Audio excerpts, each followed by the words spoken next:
Salut à tous, on se retrouve pour une petite vidéo HeroQuest. Voilà, certaines personnes m'ont posé les questions et puis j'en ai discuté au boulot aussi avec un collègue qui possède le jeu. Je voulais faire une présentation sur 3 modes de jeu différents qui permettent de jouer à HeroQuest. Donc on va avoir le mode classique, ça va être le mode qui est contenu dans le jeu, la façon dont on joue à HeroQuest quand on a la boîte de base. Donc en fait ça veut dire qu'il va y avoir obligatoirement 2 joueurs au minimum, un qui va jouer les héros et l'autre qui va jouer Zargon.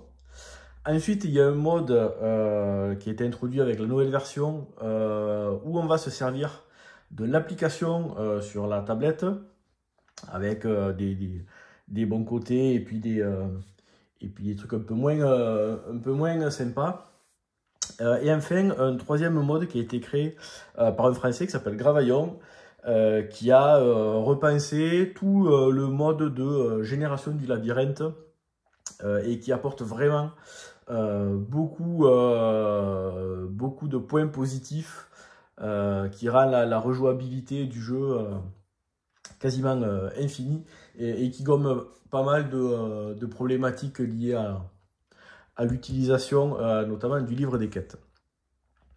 Donc on va commencer par le mode classique. Donc HeroQuest, c'est un jeu qui a voilà, des années 80. Il a pour moi le principal avantage d'être extrêmement accessible. C'est du voilà, hein, porte, monstre, trésor. Les règles sont simples, il faut juste jeter voilà, des dés pour se déplacer. Pour attaquer, c'est facile, on a des dés avec des boucliers pour les monstres, des boucliers pour les persos, des crânes pour toucher. C'est vraiment ultra accessible, donc pour faire découvrir ce dungeon crawler aux enfants, c'est vraiment top.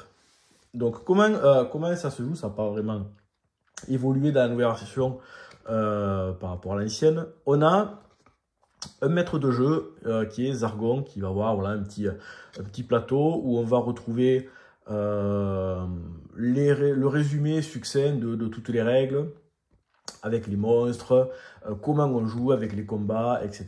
Et à son tour de jeu, il va déplacer des monstres s'ils sont sur le plateau. C'est là où c'est un peu chiant, c'est-à-dire que s'il n'y a pas de monstre, ben en fait Zargon il va vite se faire chier quand même, hein, parce qu'il n'a pas vraiment de but à part tuer les héros, donc ça c'est pas ouf. Je crois que dans la version 2 de Descent,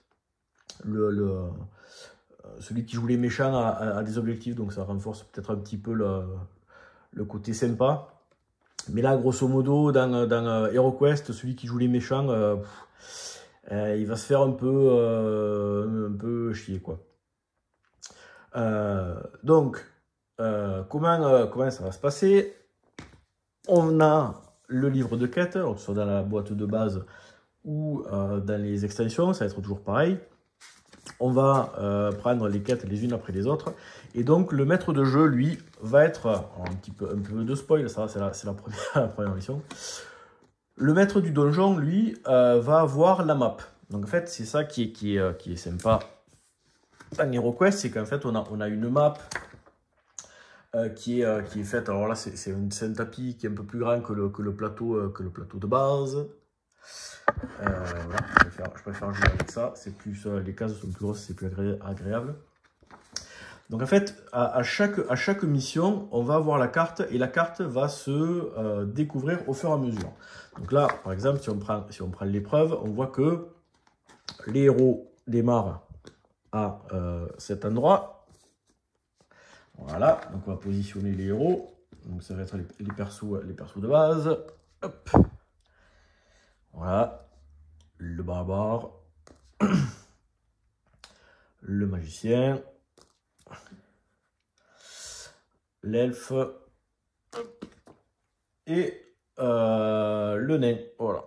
Et ensuite, voilà, on a une porte qui est ici. Donc on va aller choper une porte. Voilà, la porte fermée. Et tac, on la positionne là. Donc les joueurs, eux, vont lancer les dés et au fur et à mesure, ils vont découvrir la map. Donc d'une mission à l'autre, la map va être différente. Par contre, si jamais on rejoue plusieurs fois l'épreuve, cette quête-là, en fait, le tableau, il est tout le temps pareil, c'est tout le temps le même. Donc si on peut faire découvrir ou si on joue avec des personnes différentes, c'est pas très gênant. Par le maître de jeu qui va un peu se faire yesh. Mais en gros, une fois qu'on l'a fait une fois ou deux fois, en fait, il y a assez peu d'intérêt parce que voilà, le maître du jeu, lui, il a toutes les infos. Par exemple, en A, c'est le râtelier d'armes. Donc si on cherche, il n'y a rien du tout. En B, il y a un coffre, mais voilà, le coffre au trésor est vide. Donc, en fait, en termes de rejouabilité, c'est pas génial, quoi. Donc c'est un peu con. Et surtout, si jamais on est un groupe d'amis, s'il y en a un qui joue le maître de jeu, en fait, il va connaître l'emplacement de tous les personnages. Donc, ça va être compliqué de refaire l'épreuve en tant que joueur, pour jouer le nain ou je sais pas quoi. Parce que là, du coup, on va se déplacer. On va. Voilà, ça va être toujours pareil en fait. On va ouvrir la porte. Donc là, les persos, quand ils vont venir ici, le maître de jeu va dire en fait, voilà, il y a une porte. Il y a une porte qui se trouve à cet endroit. Et puis, il y a un rocher qui est ici. Alors, moi, du coup, les rochers, je les ai imprimés en 3D, c'est plus rigolo. Hop. Il y a un rocher qui est ici. Voilà, on va se déplacer. Il va venir là. Il va ouvrir la porte. Tac. Voilà, on va faire jusqu'au bout. Hein. Donc là, on découvre ce qu'il y a dans la pièce.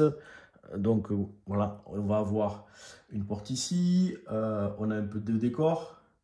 Donc on a une bibliothèque. Et puis le truc de l'alchimiste. Allez, on va foutre la bibliothèque. Et puis, hop là. Le truc ici. On va le faire jusqu'au bout. Et on a voilà, en fait, on a deux orques qui sont tout le temps au même endroit. Il y en a un qui est là. Et l'autre qui est là. Voilà. Alors, la bibliothèque, elle est là. Donc voilà. Là, on a positionné notre truc. Donc en fait, quelle que soit la partie qu'on fait, chaque fois qu'on va jouer l'épreuve, ça va être exactement la même chose. Et ça, du coup, ça va être à la longue un peu pénible parce qu'on va faire une fois ou deux fois la quête et puis on va s'arrêter. Le maître de jeu, lui, il est là pour appliquer les règles. Donc, il n'a pas grand chose à faire hein, à part jeter les dés de défense quand les personnages vont attaquer. Et puis après, quand ça va être à son tour, qu'est-ce qu'il va faire à part se déplacer pour aller bourriner les joueurs. Il y a un peu de réflexion quand on a le sorcier avec les sorts de la terreur, mais ça va s'arrêter assez vite. Voilà, donc ça, il faut être minimum 2. Et en fait, celui qui a fait le maître de jeu pour un des scénarios, ça va être compliqué pour lui de refaire le scénario en tant que héros parce qu'il connaît la map. Et à chaque fois qu'on va refaire la quête, la map sera strictement identique. Les monstres seront strictement au même endroit. Et ça, c'est un peu dommage. Alors après, il n'y a pas de souci hein, pour ceux qui veulent. Bon, là, il y a de quoi imprimer ça et puis se faire ses propres maps. Bon, après, moi je pense que ce genre de jeu, c'est quand même plutôt pour les enfants ou comme vous voulez. En fait, ceux qui ont envie de règles un peu avancées, d'avoir plein de jetons, etc., ils vont plutôt se tourner vers du Descent, des chroniques de Drunagor, ce genre de choses. Voilà, donc là, eux, je comprends qu'ils puissent passer du temps à se faire leur propre scénario. Moi, je joue avec mes enfants, c'est un peu... j'en ai fait quelques-uns pour comme ça, là, pour le fun, mais bon, c'est du temps et voilà, il faut le faire. Donc ça, c'était le mode classique de joueurs. Un qui joue Zargon, un qui joue les héros. Donc là, maintenant, on va passer au mode avec la tablette. Et donc la tablette, en fait, elle va se faire... elle va prendre le rôle de Zargon et c'est elle qui va gérer le jeu, le plateau pour nous. Allez. Ok, donc là j'ai démarré l'application sur l'iPad. Voilà, on va faire une nouvelle quête. Donc là, on peut créer une nouvelle équipe. Voilà. Et donc là, on va sélectionner les personnages. Donc on a les personnages de base et puis après on a les personnages des diverses extensions. Donc nous, hop, on va... ok. On va prendre les persos de base. Vous voyez que là, alors, l'application, l'audio, il est en anglais, les textes sont en français. Alors des fois les traductions sont pas géniales. Donc là, on va retrouver toute la boîte de base ainsi que toutes les extensions. Et on a également des quêtes exclusives. Par exemple, avant la boîte de base, entre la boîte de base et Karakvarn, par exemple, cette mission. Voilà. Donc ça, c'est plutôt pas mal. Donc là, hop, on va dire que on prend la boîte de base. Ok. Non. Là, du coup, on a toutes les quêtes disponibles. Donc, on va faire la première. Hein. Hop. Continuer. Donc voilà, on va nous dire, voilà, placer les personnages ici. On va nous indiquer ce qu'il faut faire pour réaliser la quête. Donc là, il faut tuer la gargouille. Là, pour cette quête, comme c'est la première, il n'y a pas de piège, il n'y a pas de porte secrète. Et une fois qu'on a fini, il faut retourner à l'escalier. Alors, comment ça se passe en fait? Donc, on a à la fois l'application d'un côté et puis la vraie map de l'autre. Donc, on va commencer par le barbare. Je vais par exemple jeter les dés. Je vais faire, je sais pas, 8. Donc, après, il faut que je chope le barbare, que je le déplace comme ça. Là, par exemple, j'arrive devant une porte. Est-ce que je veux l'ouvrir? On va faire oui. Donc là, en fait, la map va se découvrir. Et moi, au fur et à mesure, en fait, il va falloir que je positionne les décors. Donc, il me reste encore un peu de mouvement à faire. Donc, hop, je vais continuer. Donc là, c'est chiant parce que là, voilà, 5.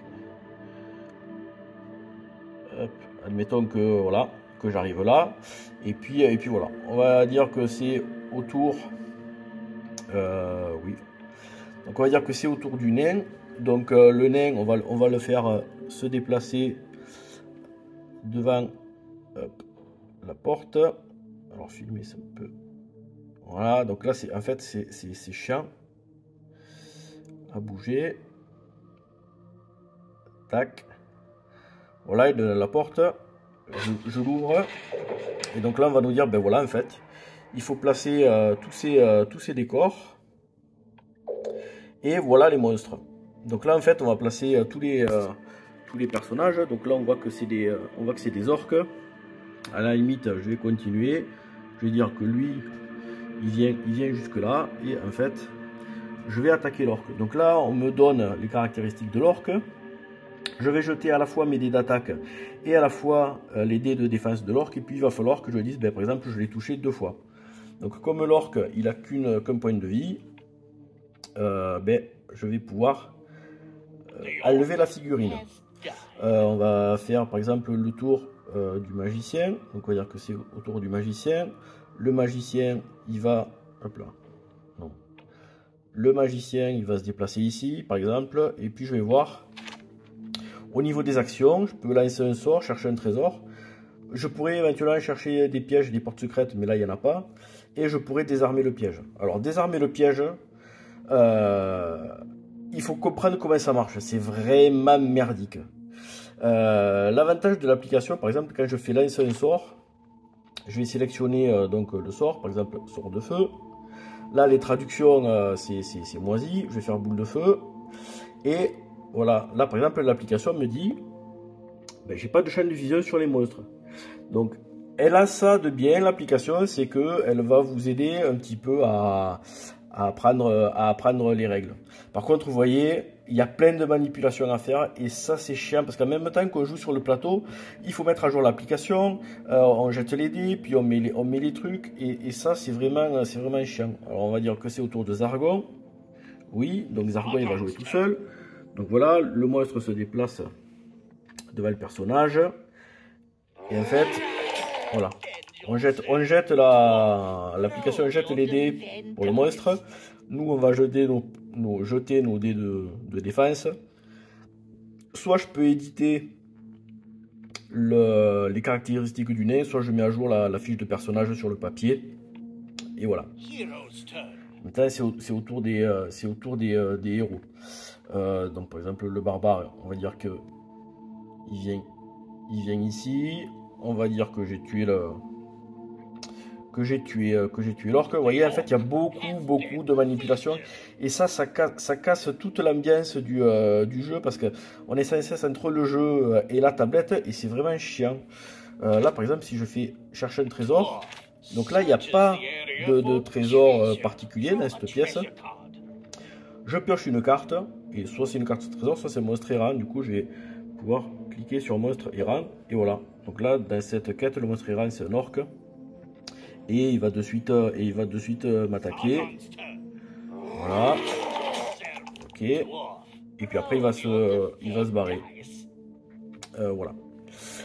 Donc ça, c'est l'appli. Alors, l'appli, bon... l'appli en elle-même, elle s'est bien améliorée.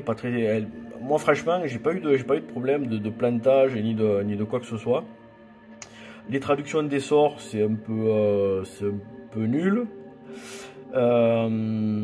Mais vraiment, ce qui casse le truc, c'est vraiment qu'il faut jouer. En fait, il y a beaucoup de manipulations à faire sur la tablette pour déplacer les personnages, mettre à jour les positions. Quand les monstres se déplacent, là, il faut que je mette à jour la position du monstre sur le tableau, sur le plateau de jeu, etc. Donc, il y a vraiment beaucoup de manipulations à faire sur la tablette et on perd vraiment l'immersion de la mission dans le donjon, etc. Des fois on se plante de perso, ah putain merde j'avais pris l'elfe alors que c'était le magicien, etc. Voilà. Donc l'application elle a ça de bien que elle vous apprend les règles, c'est à dire que les choses que vous ne pouvez pas faire, ben, l'application va vous le dire. Désarmer les pièges, c'est vraiment pas du tout intuitif les manipulations. Et voilà, le gros point noir, c'est que ça casse vraiment l'immersion. Voilà. Donc là, maintenant, on va passer dans un autre mode qui a été développé par Gravaillon. Qui est un mode solo. Alors solo, ça veut dire que on n'a pas besoin ni de maître de jeu, ni de tablette. Ça ne veut pas dire qu'on va y jouer tout seul. On peut jouer à plusieurs, il n'y a pas de souci. C'est juste, moi je préfère l'appeler le mode autonome.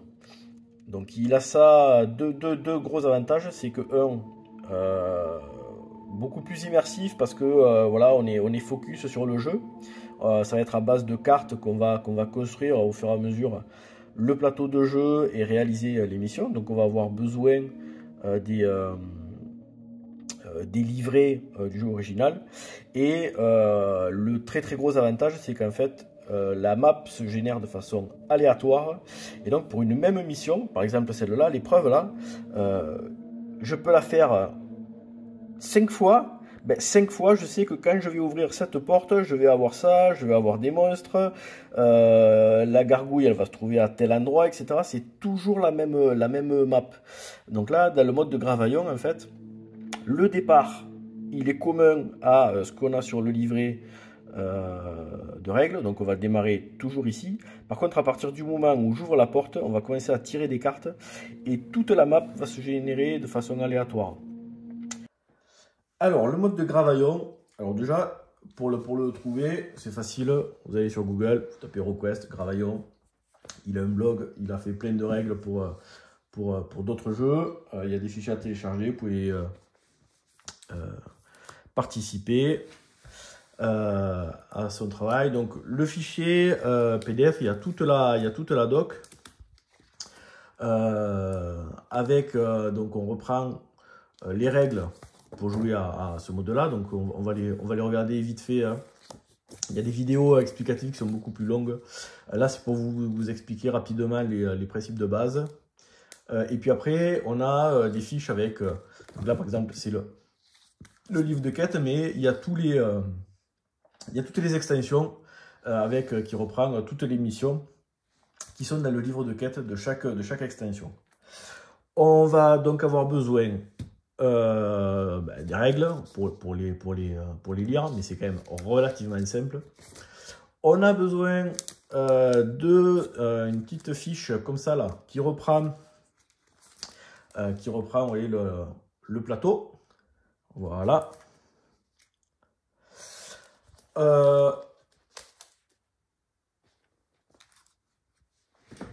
On va avoir besoin également d'un peu plus de dés que dans la boîte de base. On a également à imprimer des paquets de cartes. Alors, si vous voulez les faire en couleur pour que ce soit plus joli, voilà, je les ai fait noir et blanc, dans les lessives, ça suffit très largement. Donc on a le paquet de 15 cartes pour la boîte de base, et puis après pour chaque extension on va avoir des cartes complémentaires qu'on va mélanger au paquet de base, et c'est grâce à ce paquet là qu'on va pouvoir générer de façon aléatoire la map. Ensuite on peut avoir besoin de petits tokens comme ça. Donc ça, moi je fais un délire, je les imprime en 3D, je les ai peints avec une bombe dorée, hein, moins de 3 € à action. Pour, en fait, quand on va chercher les trésors, alors après c'est une règle que vous pouvez appliquer dans les autres modes de jeu, hein. Normalement, chaque personnage peut chercher les trésors dans des pièces. C'est bon, si on fait la première partie, on tue tous les monstres, s'il nous reste suffisamment de vie, on se fait toutes les pièces, on les cherche, etc. Et au bout de la première requête, les persos, ils ont des sous, des armes, des potions, c'est un peu nul. Donc, moi, je suis partisan de la règle. N'importe quel personnage peut chercher des trésors dans une pièce sous réserve qu'il n'y a plus de monstres. Mais par contre, c'est une seule fois par pièce pour l'ensemble des personnages. Donc, si je suis ici et que j'ai un perso qui cherche des trésors, moi, je mets le petit token là, dans la pièce. Ça veut dire que dans cette pièce-là, on a déjà cherché un trésor. Ça ne sert à rien d'en chercher un nouveau. Comment ça va se dérouler? Donc, on va devoir mettre en place un petit peu le jeu. Ici, vous allez comprendre à quoi ça sert. Donc, d'abord, il va nous falloir les cartes des héros et les cartes des monstres. Donc les cartes des héros, hop, on va les mélanger. Alors là, je fous tout sur la map. Mais normalement, il faut le mettre un petit peu à côté, hein. Et puis, on va disposer, voilà, les cartes, hop, des héros. Comme ça, sans regarder. Voilà. Donc ça va définir deux choses. Ça va définir premièrement l'ordre de jeu des héros. Donc en fait, ça va être le barbare qui va jouer en premier, ensuite l'enchanteur, ensuite le nain, ensuite l'elfe. Donc déjà, à chaque partie, on va avoir des joueurs qui vont pas avoir la même position, donc il va falloir un petit peu s'adapter si on peut jouer tactique. Par exemple, là... Le barbare et l'enchanteur pourraient faire du ménage. Et puis après, on sait que si l'enchanteur joue avant, il va pouvoir jeter des sorts de protection, genre peau de roc ou courage, etc. sur les deux autres persos. Donc ça peut avoir une dimension un petit peu tactique, le fait que à chaque partie, l'ordre de jeu ne soit pas le même. La deuxième chose à laquelle ça va servir, ça va être pour déterminer l'ordre de ciblage des monstres. Donc quand un monstre va s'activer, la première intention qu'il va avoir, c'est d'attaquer le barbare, s'il le voit. S'il ne le voit pas, il va essayer d'attaquer l'enchanteur. S'il ne voit pas l'enchanteur, il va attaquer le nain, etc.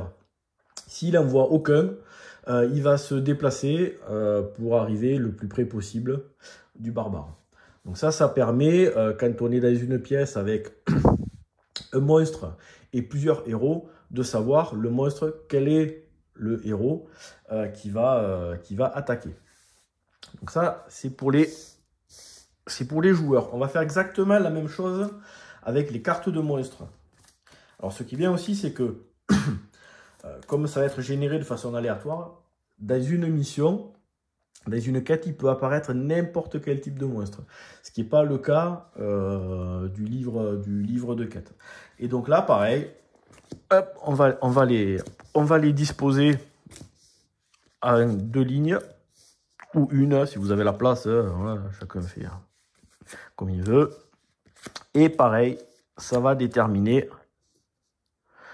il me manque le sorcier. Ça va déterminer l'ordre d'activation des monstres. Donc par exemple, si dans une pièce, j'ai un gobelin et un orque, en fait, c'est le gobelin qui va se déplacer en premier et qui va attaquer. Et puis ensuite, ça va être l'orque qui va se déplacer et qui va attaquer en second. Si je ne suis pas au corps à corps, le monstre se déplace vers le joueur le plus proche, toujours pareil, hein, en respectant d'abord le barbare, puis l'enchanteur, etc. Et puis il attaque. S'il est au corps à corps, il attaque directement. Et puis il s'enfuit. C'est le contraire pour le seigneur sorcier, où qu'il est, hop, il est là. Le seigneur sorcier, lui, en fait, il va essayer de s'éloigner le plus possible pour se mettre à l'abri et ensuite jeter un sort. Et au niveau des sorts, soit on pioche un sort aléatoire dans les sorts de la terreur. Voilà, à voir. Donc ça, c'est pour gérer qui joue quand, comment un peu les monstres et les héros se comportent. Ensuite, on va avoir les cartes. Donc les cartes, il y en a 15 dans le paquet de base. On va les mélanger, etc. Alors sur les cartes, en fait, on va au fur et à mesure tirer les cartes. Et ça va nous permettre de générer la map. Donc là, par exemple, si j'ouvre une porte qui donne accès à une pièce, la carte me dit que dans la pièce, je vais avoir un mobilier, il va y avoir une porte qui donne vers une autre pièce et une porte qui donne vers le couloir. Donc là, j'ai un mobilier, ok. Je vais tirer une autre carte et je vais regarder mobilier et hop, c'est le sarcophage. Donc ça veut dire que dans la pièce que je viens d'ouvrir, le mobilier c'est un sarcophage. Et après j'ai deux autres portes. Si je tire une autre carte, par exemple celle-là, si j'avais tiré celle-là, ça m'aurait dit dans ma pièce, je sais pas si moi, dans ma pièce, il y a un mobilier et un monstre. Donc je vais tirer une première carte pour déterminer quel est le mobilier. Voilà, et je regarde. Ah, c'est un coffre. Et je vais tirer une deuxième carte pour voir les monstres. Et donc j'ai tous ces monstres. Donc j'ai 2 squelettes, une momie. Donc maintenant que j'ai le contenu de la pièce, il va falloir que je positionne les éléments, les divers éléments. Et c'est là que ce truc-là va rentrer en compte, c'est-à-dire que je vais lancer les dés et ça va me donner, suivant le score du dé, la position du premier élément. Et après, moi, je fais plus 1. Si jamais il y a des trucs qui se chevauchent, en fait, on continue. Si par exemple, je sais pas, ici, là, j'ai des monstres à placer. Si jamais il y a une case qui est déjà utilisée, soit par un mobilier, soit par un autre monstre, ben, en fait, je passe au chiffre suivant. Donc là, par exemple, je suis ici. Le nain ouvre la porte et donc j'ai tiré une carte qui dit qu'il y a, par exemple, 2 orques. Donc je vais jeter les dés. 9, c'est-à-dire que le premier orque, il va être à l'emplacement numéro 9. Donc le premier, il est là. Ben, facile. 9, c'est là.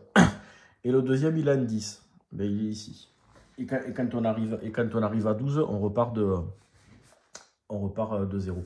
La même chose pour le mobilier. Alors des fois, voilà, il faudra faire un petit peu des ajustements. Il faut être un petit peu intelligent. C'est pareil pour les portes. Pour placer les portes, il ne faut pas... Voilà, vous voulez placer les portes de sorte que si on vous dit qu'il y a une porte qui donne vers une pièce, il faut la placer de façon judicieuse. Donc ça, c'est pour les pièces. On a exactement la même chose pour les couloirs. C'est-à-dire que là, quand mon personnage va sortir et qu'il va aller dans un couloir, il va bien falloir que je détermine qu'est-ce qu'il y a dans le couloir. Donc c'est pareil, je pioche une carte et je regarde le couloir. Ben, dans celui-là, il n'y a rien. Donc ça veut dire que dans tout le couloir, il n'y a rien du tout. Il aurait pu y avoir,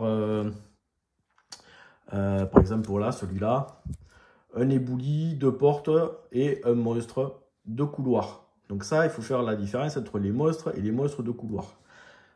Quand j'ai tiré ma carte pièce qui me dit qu'il y a un monstre, je tire une nouvelle carte et je prends la ligne monstre. Si maintenant c'est le couloir qui me dit qu'il y a un monstre de couloir, je tire une autre carte et je prends la ligne monstre couloir. Et là, du coup, j'ai un guerrier de la terreur. Donc voilà, comme ça, je génère mon truc. C'est pareil, hein, quand je cherche des portes secrètes, je tire une pièce, je tire une carte et ça va me dire s'il y a des portes secrètes ou pas.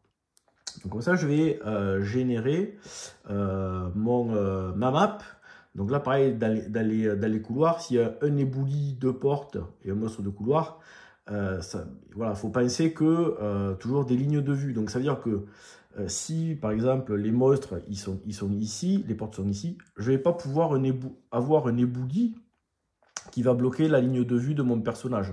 Donc j'aurai forcément les monstres, les portes, et puis un éboulis qui sera, par exemple, ici. Voilà, donc je le positionnerai l'éboulis à la main. Par contre, toujours pareil, l'emplacement du monstre dans le couloir ou des portes, je vais jeter les dés, et les dés vont me dire, par exemple, dans ce couloir, où se situe la porte. Donc si par exemple j'ai fait 6, je vais avoir par exemple une porte en 6, une autre porte en 7, un monstre en 8, et ben l'éboulis, il ne me restera que ces 3 cases pour positionner les boulis. Donc vous voyez qu'à chaque partie, je vais tirer des cartes et ça va se générer de façon aléatoire. Pourquoi on a besoin de plusieurs dés? Alors, moi, faites comme vous voulez, mais moi, j'en prends au moins 3. Quand j'ai mon personnage, je vais jeter les dés, je fais mon déplacement de 8. Donc, admettons que je sois là. Donc, je vais faire 1, 2, 3, 4, 5. Il y avait une porte ici, je l'ai ouverte, j'ai pioché mes cartes. Maintenant, les cartes me disent qu'il y a des choses dans la pièce, il va falloir que je détermine avec des dés à quel endroit elles se trouvent. Donc premier truc, si j'ai pas mis à jour mes dés de déplacement en disant, ben, en fait je me suis déjà déplacé de 5, donc en gros, il me reste plus que 3 déplacements. Une fois que vous aurez tiré les cartes et généré la pièce, une fois sur deux, vous vous rappelez plus, merde, j'étais où, je me suis déplacé de combien, de 4 ou de 5, combien il me reste, etc. Donc moi, ce que je fais, je me déplace. Quand j'ouvre la porte, que ça génère le truc, je mets à jour ce qui me reste de déplacement sur mes dés de déplacement. Ensuite, je me sers d'une autre paire de dés pour générer ce qu'il y a dans la pièce. Parce que si vous vous servez de cela, après c'est pareil, c'est la merde, vous avez plus de combien vous vous êtes déplacé, tout ça. C'est super cher. Donc je préfère avoir des trucs différents pour être bien sûr de combien de cases je me suis déplacé, générer le truc, etc. Et le troisième dé, il sert pour les pièges. Donc en fait, quand on va chercher un piège, on va tirer une carte pour voir si jamais il y a un piège. Donc là, il n'y en a pas. Là, il y a un truc. Donc je vais jeter la... Donc si c'est des pièges à pointe ou des choses comme ça, ou des oubliettes, je vais jeter les dés pour savoir à quel endroit ça se trouve. Et puis, je vais jeter un dé de sécurisation qu'on appelle. Donc en fait, je vais le jeter 4. Et ce dé-là, je vais le positionner sur la pile de cartes. Et c'est-à-dire que pendant 4 tours, je n'aurai pas de piège. Dès que je vais passer à mon tour et que je vais commencer à repiocher des cartes, hop, je fais passer le dé de 4 à 3. Si jamais, quand je me déplace, je fais un double avec les dés de déplacement, ça diminue encore de 1 le dé de sécurisation.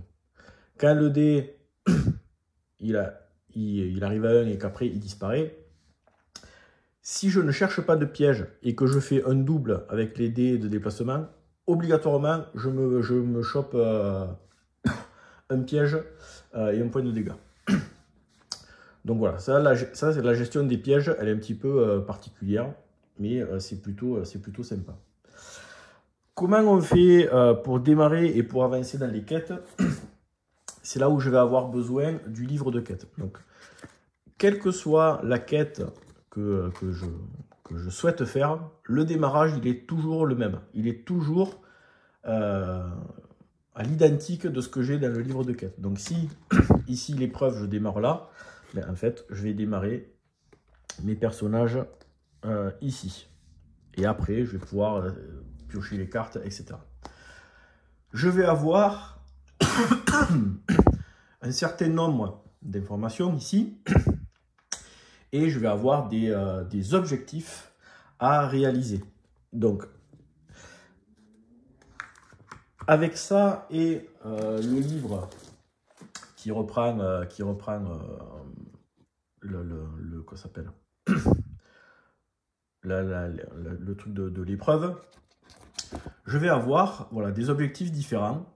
Donc en fait, j'ai un premier objectif, un deuxième, un troisième, et par exemple, voilà, au troisième, quand je vais arriver au troisième objectif, je vais placer la gargouille, et c'est Verag, c'est ce qu'il faut que je réalise quand je fais la quête de l'épreuve, c'est tuer Verag. Donc en fait, les objectifs vont se déclencher petit à petit, et vont me permettre d'avancer dans la quête, et de réaliser, et de terminer ma quête.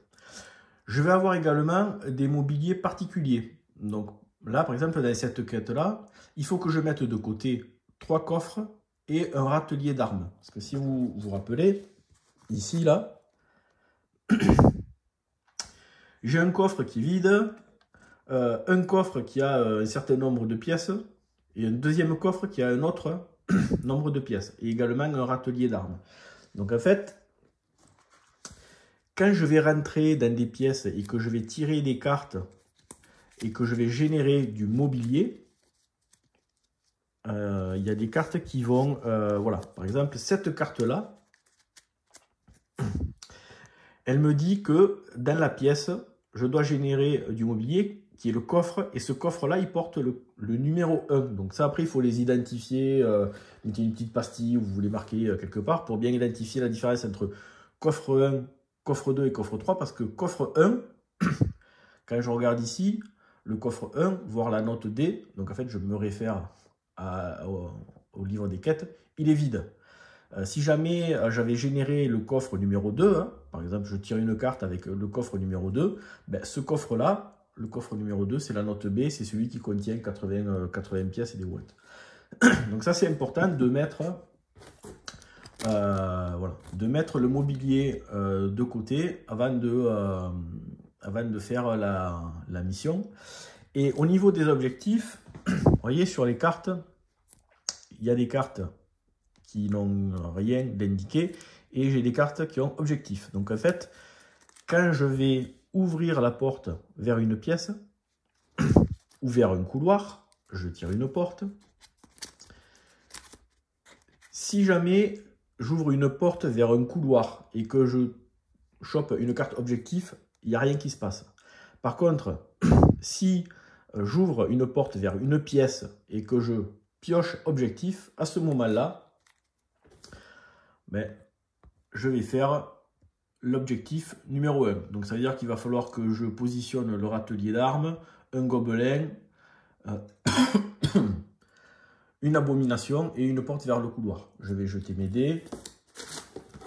Ça va me dire à quel endroit je les positionne. Et donc, je vais pouvoir réaliser mon premier objectif.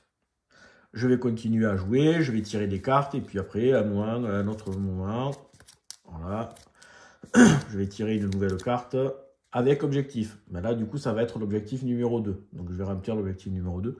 Voilà, et comme ça, je vais pouvoir arriver à finaliser ma quête. Si jamais j'ai pioché toutes les cartes, on remélange tout. On prend, moi, je prends une carte sur laquelle il n'y a pas écrit objectif. Je la mets de côté et du coup, ça me fait un paquet de 14 cartes. Mais par contre, le nombre de cartes avec écrit objectif, il est toujours le même. Donc, normalement, d'ici peu, je devrais piocher une carte avec objectif qui permet de m'aider à finir la quête. Voilà, je pense que j'ai été suffisamment clair pour vous expliquer ce mode-là. Je vais aller un petit peu vite. Voilà, et après, il y a les règles avec le... Voilà, il y a les pièges, la recherche de trésors, c'est tout expliqué. Les objectifs pour faire avancer la quête. Voilà, franchement, c'est relativement clair. Voilà, il y a les mercenaires, etc. Le tour de Zargon, si les monstres sont à distance, ils se déplacent le plus proche possible du héros suivant la liste et il attaque. S'ils sont au corps à corps, ils attaquent et puis ils se barrent. Sauf le sorcier qui essaie de se reculer le plus possible pour se mettre à l'abri et puis il jette des sorts. Et si jamais, c'est là où ça rajoute un petit peu de piment, si jamais j'ai fini le tour des héros et que je n'ai pas de monstre sur le tapis, je vais tirer une carte. Et il y a certaines cartes où il y a un événement. Et donc là, je vais dire l'événement renfort. Placer un orc au plus proche du héros à qui il reste le moins de points de vie. Et voilà, ça va me générer un petit événement aléatoire qui fait que ça va rajouter un petit peu du suspense. Je ne vais pas passer 50 tours à me déplacer de partout parce qu'il n'y a plus de monstres, etc. Voilà, il y a certaines cartes. Réveil des morts, donc voilà, il va y avoir des zombies, etc. Après, il y a des cartes où en fait, il n'y a pas d'événement. Voilà. Donc, le fait de se servir de ce paquet de cartes et de piocher au fur et à mesure, ça va générer les monstres, la map, les décors, etc. de façon aléatoire. Donc, vous pouvez faire 50 fois l'épreuve. Alors, vous devrez toujours trouver les coffres, etc., tuer la gargouille. Mais pour le coup, là, la map sera totalement différente à chaque partie. Et c'est ça qui est sympa. Et l'autre truc qui est sympa, c'est que, bon, une fois qu'on a capté avec les dés, les cartes, etc., on reste focus sur le jeu. Et c'est beaucoup plus immersif que la tablette où on est sans cesse en train de jouer entre ici, la tablette, déplacer les persos, etc., les mettre à jour. Ça, c'est vraiment super chiant. Donc là, c'est vraiment, moi, le mode de Gravaion maintenant, c'est celui auquel je joue quasi tout le temps. Parce que je joue avec mon petit garçon, on joue tous les deux contre un coopératif contre le méchant et du coup avec ce mode là c'est vraiment super sympa. Voilà, allez, sur ce moi je vous dis à bientôt, bon jeu, n'hésitez pas à tester ce mode là, vous n'êtes pas obligé d'imprimer toutes les extensions si vous les avez pas. Si vous voulez vous faire plaisir, vous pouvez imprimer les trucs en couleur. Voilà, encore une fois, merci Gravaillon d'avoir fait ce mode-là. Et puis, je vous dis à bientôt pour une prochaine vidéo. Ciao!